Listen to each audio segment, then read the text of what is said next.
Hello, please can I talk to Chief Information Officers, CIOs? I would also like to talk to your teams, if I may. Project managers, program managers, business analysts, business sponsors, all the people involved across the board in business, organisational IT and digital transformation. Maybe even the CEO, some of the C-suite, ladies and gentlemen. I would like to talk to you because I think I can help you. I know I can, and perhaps help you with the huge challenge that you, ladies and gentlemen, have on your plates. The huge expectations you are having to deal with every day.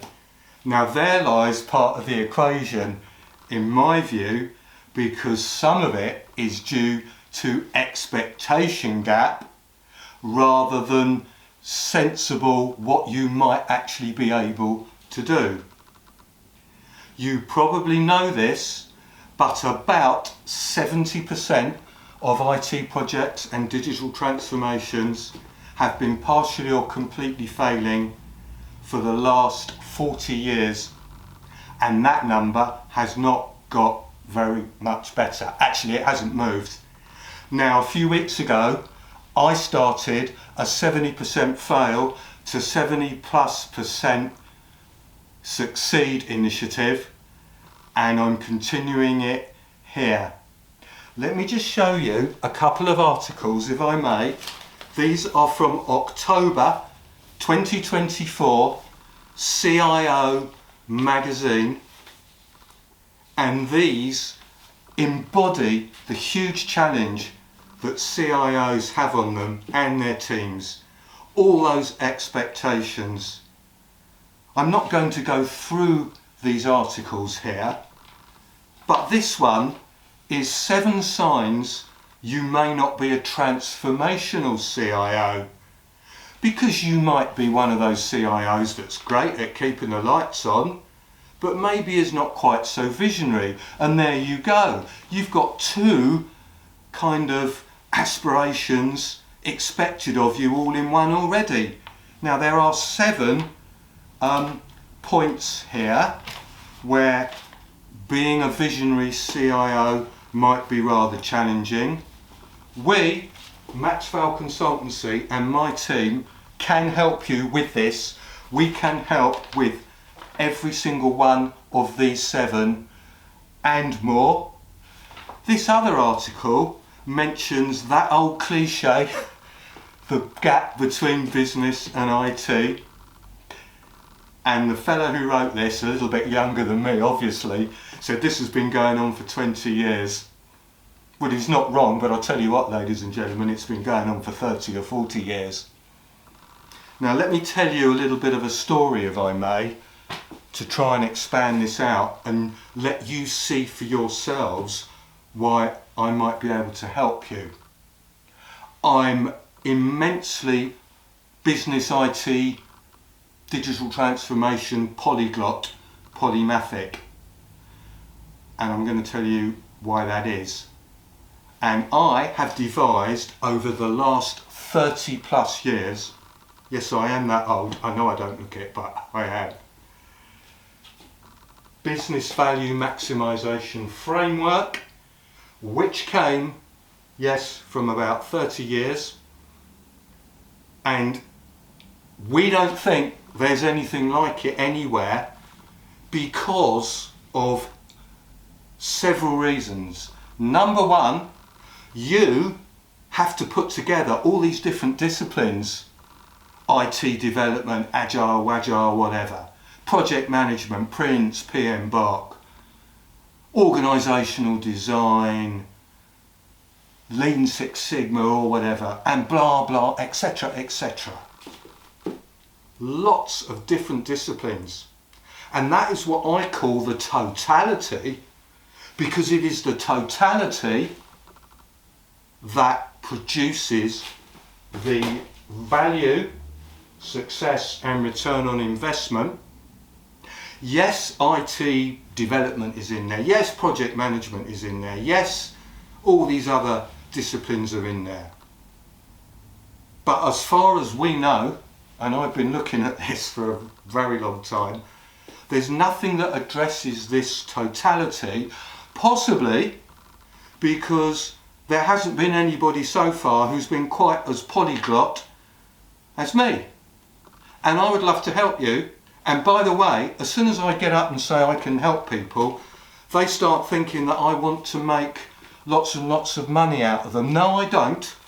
I want to help people.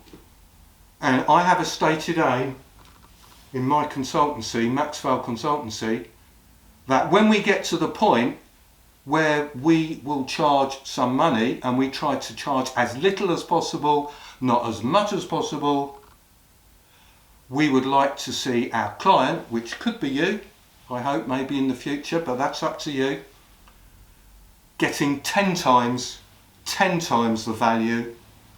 Some of that may be tangible, some of that may be intangible. But that's what I'm after.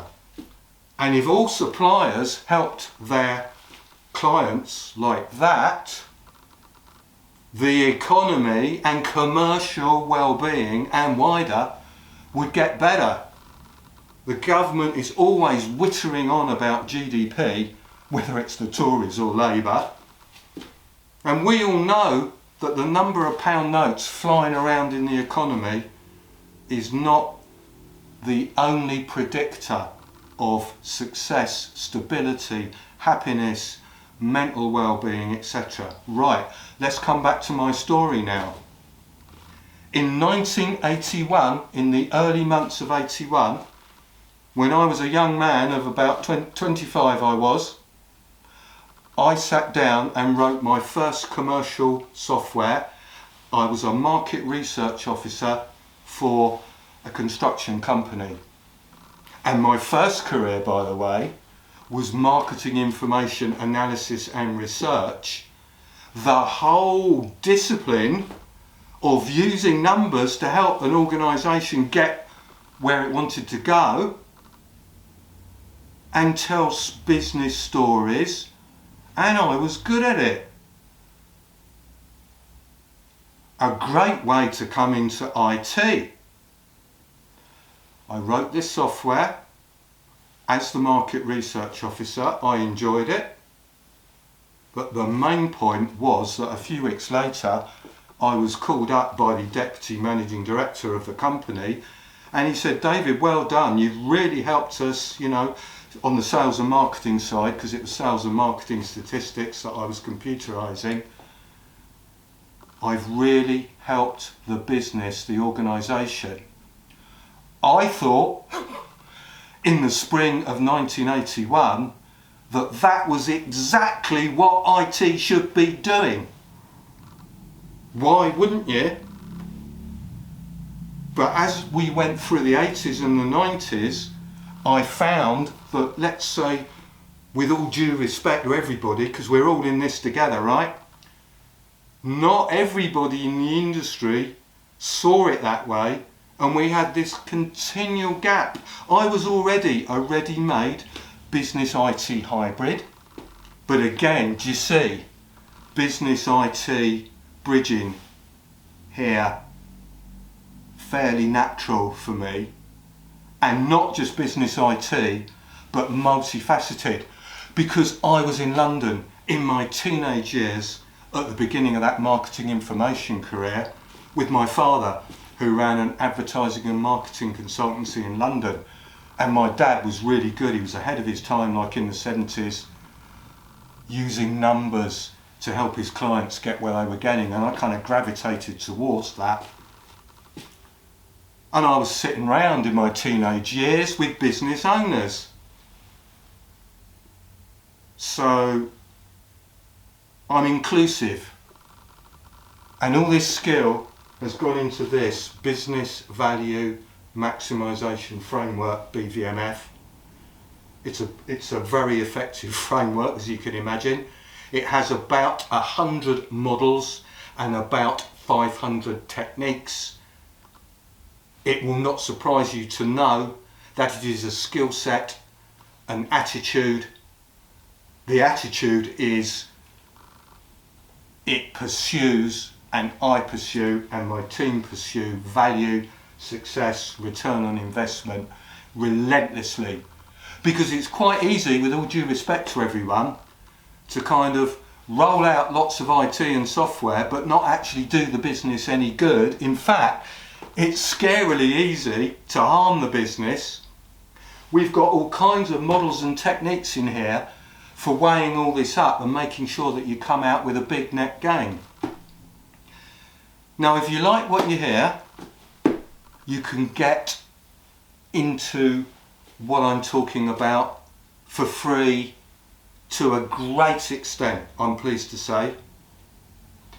If you go to this website, www.maximum-value.co.uk, you will find lots of information about the framework, about what we do,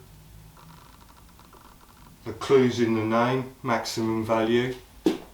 We've shortened it here to Maxwell Consultancy because I wanted our name and our website to be conceptually onomatopoeic, if I may use a couple of long words. Talk to us. What you will find on here, right on the home page, there's a latest news feed on the home page, and I've deliberately arranged it chronologically. If you go right the way down that feed, you'll more or less come back to what I was talking about just now, me in the 1981 and 87 and all that. But here's the interesting thing, ladies and gentlemen. In the last 3 or 4 years, the interest in this has really increased a lot, I'm glad to say. For all those years I was just beavering away on this. I enjoy it, I love it, and I thought one day I'm going to really be able to help the industry, and that's starting to happen now because we train, we accredit and we consult in BVMF.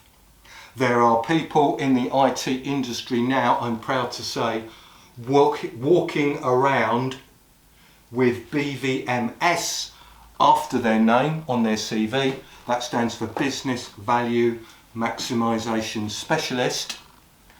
And I developed that role title in the 1990s because I thought that was what it was all supposed to be about. What you will find in that news feed are webinars, articles, some of the models, a podcast for CIOs and very senior business owners. And as you will see, whoever I'm talking to, I adjust my language, but it's not just the words, it's the concepts as well, so that everybody understands what's going on. What we do here is I simplify the complexity and the challenge right down to what you really need to do and think about practically and pragmatically. When I say this is comprehensive, I mean I've been working on it for a very long time. I did not knock it up on the back of a cigarette packet last week, so it is mature. The other thing about it is, although I've had fantastic support from quite a lot of people, many thanks to those people, it's come from my experience of working in this industry for the last nearly 45 years, 5 days a week, sometimes 7 days a week. And I really enjoy working on this, so there's a lot of power here. I would just say thank you very much. Do get in touch. Of course, there's a contact page on there, and we hope to talk to you very shortly.